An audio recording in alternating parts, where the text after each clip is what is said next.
আমি আজকে ভারতবর্ষের স্বাধীনতা সংগ্রামের সময়ের ভারতবর্ষের অবিভক্ত কমিউনিস্ট পার্টির যখন অবিভক্ত কমিউনিস্ট পার্টি ছিল, তখন সিপিআই সিপিএম ভাগ হয়নি, আমি সেই সময় কিছু কথা আমি শুরু করতে চাই। আমি সনাতনী সাংবাদিকতা, যেটা ক্লাসিক্যাল সাংবাদিকতা, তার থেকে বেরিয়ে এসে আমরা আধুনিক জার্নালিজমের জগতে, এখন তো আধুনিক জার্নালিজমের মধ্যে আর্টিফিশিয়াল ইন্টেলিজেন্স এসে গেছে। আপনাকে অল টাইম আপডেট থাকতে হবে এবং মাথার মধ্যে 512 জিবি অল টাইম লোডেড রাখতে হবে, তাহলে এই সাংবাদিকতা করা যাবে না। হ্যাঁ, আমি অবিভক্ত কমিউনিস্ট পার্টি যখন ভারতবর্ষে ছিল স্বাধীনতা সংগ্রামে, ওরা জনগণতান্ত্রিক বিপ্লবের কথা বলে, ওরা সাম্যবাদের কথা বলে, জনগণতান্ত্রিক বিপ্লব সাম্রাজ্যবাদ বিরোধী কথা বলে। কিন্তু অদ্ভুত ব্যাপার হচ্ছে, ওরা সেই সময় ব্রিটিশ রাজ, ওটা একটা সাম্রাজ্যবাদী শক্তি, ওরা তখন ভারতবর্ষে শাসন করছে এবং জাতীয় কংগ্রেসের নেতৃত্বে ভারতবর্ষের স্বাধীনতা সংগ্রাম চলছে। সেই সময় ওরা ব্রিটিশ পুলিশের স্পাই হয়ে স্বাধীনতা সংগ্রামীদের ধরিয়ে দিত। তার মানে সাম্রাজ্যবাদের দালালিটা এই তখন থেকেই, অবিভক্ত কমিউনিস্ট পার্টির আমল থেকেই শুরু হয়েছে। হ্যাঁ, এরা ধরিয়ে দিত। এরপরে ওরা সাম্যবাদের কথা বলে, এটা গেল জনগণতান্ত্রিক বিপ্লব সাম্রাজ্যবাদের বিরুদ্ধে লড়াই, এটাকে ব্যাখ্যা করলাম। এরপরে ওরা সাম্যবাদের কথা বলে। সাম্যবাদ হচ্ছে সমবন্টন নীতি। আপনি দেখবেন কোন কমিউনিস্ট নেতা, তার স্লোগান হচ্ছে আমি এবং আমার, আমাদের নয়, আমি এবং আমার। আপনি দেখবেন যে এরা যত কমিউনিস্ট লিডার আছে, ম্যাক্সিমামটা দেখবেন বাড়িতে ভাই বোনকে, মা বাবাকে দেখে না। এরা সব ফ্ল্যাট কালচারে চলে গেছে, এরা উঠে গেছে, এরা নিজের বউ নিজের ছেলে মেয়ে নিয়ে থাকে, এরা মাকে দেখে না, মাকে ভাইরা দেখে, আর না হলে ওল্ড এজ হোমে মা বাবা চলে গেছে। এরা বাড়িতেও, এরা সাম্যবাদের কথা বলে, কিন্তু নিজের বাড়িতে এরা সাম্যবাদের কোনো কিছু পালন করে না। তার মানে এরা অদ্ভুত চরিত্রের এরা মানুষ হয়। আগে যত কমিউনিস্ট কট্টর শাসনে যত দেশ ছিল একদলীয় শাসন, বুদ্ধিজীবীদের ল্যাঙ্গুয়েজে বলা হতো ফ্যাসিস্ট সরকার। যারা সাম্যবাদের কথা বলে দেশের মানুষের সমস্ত গণতান্ত্রিক অধিকার কেড়ে নিত। শিক্ষা, স্বাস্থ্য, শিল্প সব শেষ করে দাও, চাকুরি নেই, লুট রাহাজানি, চাঁদা, জুলুম, দেশের মানুষকে অতিষ্ঠ করে দাও, ব্যভিচার, বিভিন্ন রকমের নেশার উপকরণ দেশে ছড়িয়ে দাও, ক্যাডার রাজ প্রতিষ্ঠা করো, হতাশগ্রস্ত যুবকদের পার্টিতে ধরে ধরে নাম লেখাও, তবে দীর্ঘদিন ক্ষমতায় থাকা যাবে। ইন্টালেকচুয়াল ধাপ্পাবাজি, বিরোধীদের মেরে গুম করে পুঁতে দাও। আপনারা দেখেছেন লেফট ফ্রন্টে 34 বছরে 56,000-এর কাছাকাছি খুন হয়েছে, আপনারা নেট সার্চ করলেই পেয়ে যাবেন। প্রাথমিক স্তর থেকে ইংলিশ তুলে দাও, তাহলে IPS, IAS, IFS, engineer, PhD, MBA, MCA, scientist হবে না। শোষণ চলবে, স্বৈরতন্ত্রী শাসনও থাকবে। সেন্ট্রাল গভর্নমেন্টকে ফরেন পলিসি এবং ন্যাশনাল ইস্যুতে তাদেরকে সাহায্য করো, তাদের দালালি করো, তাহলে ব্যাস বেঁচে যাবো। ইউটিলাইজেশন সার্টিফিকেট না দিয়ে সেন্ট্রাল গভর্নমেন্ট থেকে Asian development bank, world bank, international monetary fund, loan এবং সেন্ট্রাল গভর্নমেন্টের বিভিন্ন ডিপার্টমেন্টের প্রজেক্টের টাকা পেয়ে যাব, হিসাব দিতে হবে না। সুষম বন্টন ব্যবস্থার মাধ্যমে ক্যাডার রাজ প্রতিষ্ঠা করে ক্ষমতা কুক্ষিগত করো। ভারতের শত্রু দেশ চায়নার অনুমোদনকৃত কমিউনিস্ট পার্টি হয়ে যাও। সাম্রাজ্যবাদী শক্তির সঙ্গে লড়তে গেলে জনগণতান্ত্রিক বিপ্লব করতে হবে, রাষ্ট্রযন্ত্রের বিরুদ্ধে লড়াই জঙ্গলে থাকতে হবে, গাছের ওপরে বাদুরের মতন জালে ঝুলতে হবে। এত কষ্ট সহ্য করা যাবে না। ধরা পড়লে 10 ডিগ্রি টর্চার, এসব হবে না। দালাল হয়ে যাও, বুর্জোয়াতন্ত্র আমলাতন্ত্রের দালালে রূপান্তরিত হয়ে যাও। হ্যাঁ, সংসদীয় গণতন্ত্র শুয়োরের কোয়ারে ঢুকতে হবে। ওদেরকে দুর্বল করতে গেলে ওদের মধ্যে ঢুকে ওদেরকে দুর্বল করতে হবে, কিন্তু ওদের মধ্যে ঢুকে দুর্বল করতে গিয়ে নিজেরাই দুর্বল হয়ে গেল। এমন দুর্বল হলো যে সংসদ রাজনীতি থেকে বাইরের জায়গায় চলে গেল, খুঁজেই পাওয়া যাচ্ছে না এখন। হ্যাঁ, মানে এমন দালালি আরম্ভ হলো। একটা সময় সিআইটিউ পশ্চিমবঙ্গের সবচেয়ে বড় শ্রমিক সংগঠন ছিল, প্রায় 27,000 ইউনিট ছিল। ওয়ার্কারের কাছে অ্যান্টি ম্যানেজমেন্ট কথাবার্তা বলে সাগিনা মাহাতো ইমেজ, ওয়ার্কারের চাঁদা খাও, মালিকের ঘরে গিয়ে মালিক তোষণ করে ওয়ার্কারের সর্বনাশ করো, দুমুখো নীতি। কি সুন্দর সিস্টেম! ওয়ার্কারের কাছে গিয়ে মালিকের বিরুদ্ধে কত বড় ছাঁটাই লে অফে সই করো, টাকা খাও। এদিকে শ্রমিকের কাছে মালিক বিরোধী কথা বলে ইমেজ তৈরি করে, শ্রমিকের কাছে মালিক বিরোধী কথা বলে ইমেজ তৈরি করে টাকা রোজগার করো, আবার এদিকে মালিকের ঘরে গিয়ে মালিক তোষণ করো, আগে দুমুখ নীতি। আজকের পশ্চিমবাংলায় CI2 এত হাজার সংগঠন যে তাদের ব্রাঞ্চ লাইন, তাদের একটাকেও খুঁজে পাওয়া যাচ্ছে না। বাইনোকুলার দিয়ে একটাও তাদের CI2 ইউনিয়ন দেখতে পাওয়া যাচ্ছে না। হ্যাঁ, আজকে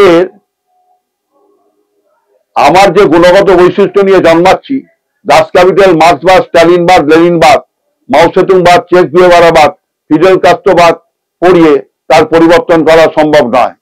একটা সাচ্চা কমিউনিস্ট হতে গেলে তাকে অনেক কিছু নিয়ম মেনটেন করতে হয়। একটা সাচ্চা কমিউনিস্ট মানে একটা বিপ্লবীর থেকেও মহান চরিত্র। তাকে তার লাইফস্টাইল, তার সাধারণ জীবনযাত্রা, সত্য কথা বলা, মানুষের প্রতি দায়বদ্ধতা, হ্যাঁ, শুধু তাই নয়, কমিউনে থাকা, বাড়ি ছেড়ে পার্টির কমিউনে থাকা, সেসব ব্যাপারগুলো কোথায় আমাদের কমিউনিস্টের মধ্যে? এসব বামপন্থীদের মধ্যে তো এসব ব্যাপার নেই। এদের 5 স্টার লাইফস্টাইল। একটা সময় বামপন্থীরা বিশ্বকবি রবীন্দ্রনাথ ঠাকুরকে বুর্জোয়া কবি বলতো, নেতাজিকে তোজর কুকুর বলেছিল। আজ বামপন্থীরা উঠতে বসতে রবীন্দ্রনাথ নেতাজিকে স্মরণ করে এবং তাদের জন্মদিন মৃত্যুদিন পালন করে। আমার নেতা মাওসেতুং নয়, হুগো স্যাভেজ নয়, লেনিন নয়, চেক গুয়েভারা নয়, ফিডেল কাস্ট্রো নয়, কিম ইল সুং নয়, স্ট্যালিন নয়, এরিক হেনেকার নয়, হোচিমিন নয়। ওরা জনগণতান্ত্রিক বিপ্লবের কথা বলে, ওরা সাম্যবাদের কথা বলে।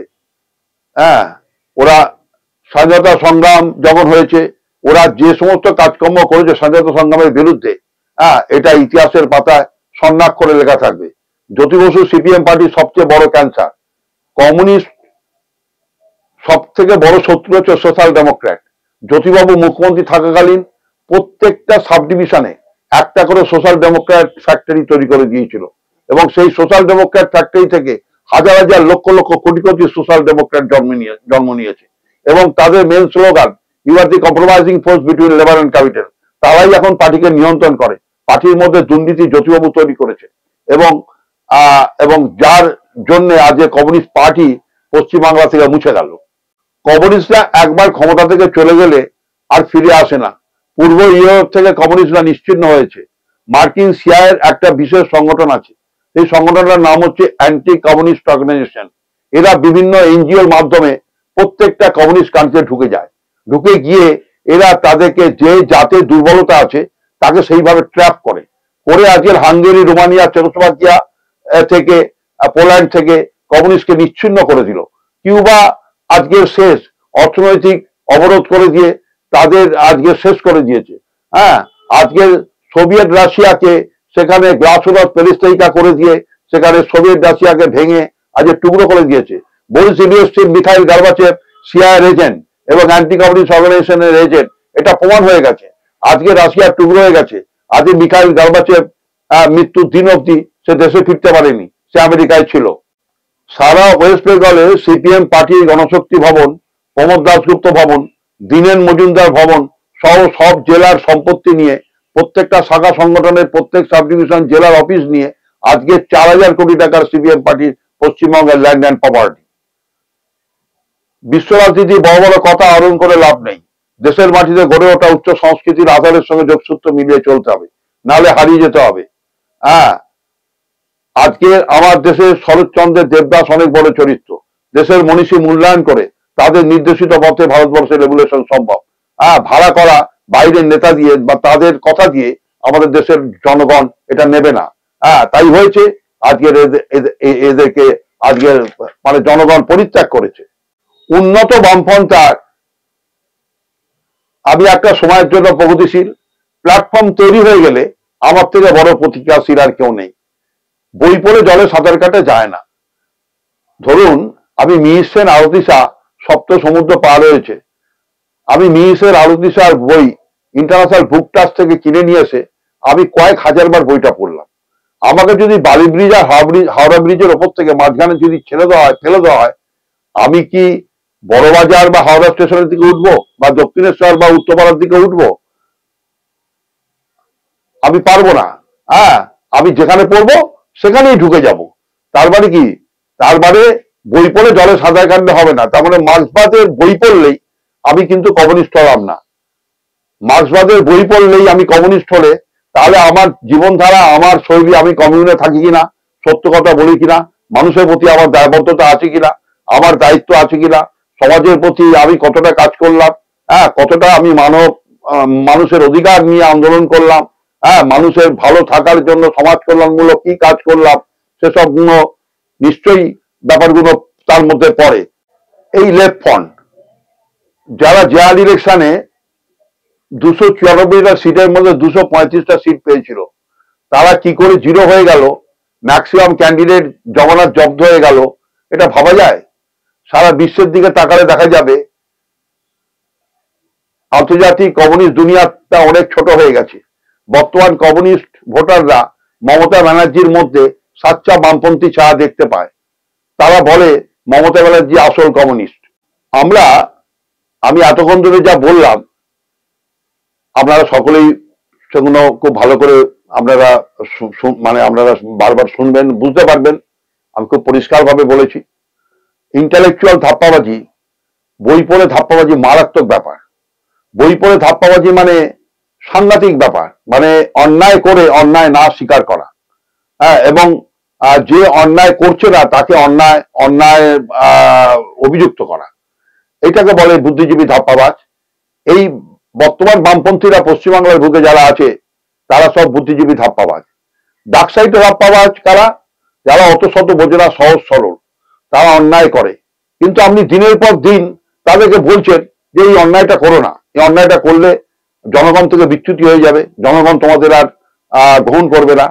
আপনার যদি বলাটা কন্টিনিউ থাকে তাহলে কিন্তু একটা দিন, 60 দিন, 70 দিন, 80 দিন তারা কিন্তু নিজেদের পরিবর্তন করবে। যারা ডাকসাইটে ধাপ্পাবাজ তাদেরকে যদি আপনি বলেন, তারা কিন্তু তাদের চরিত্র বদল করে তারা অনেক বেশি প্রগতিশীল হয়ে যাবে।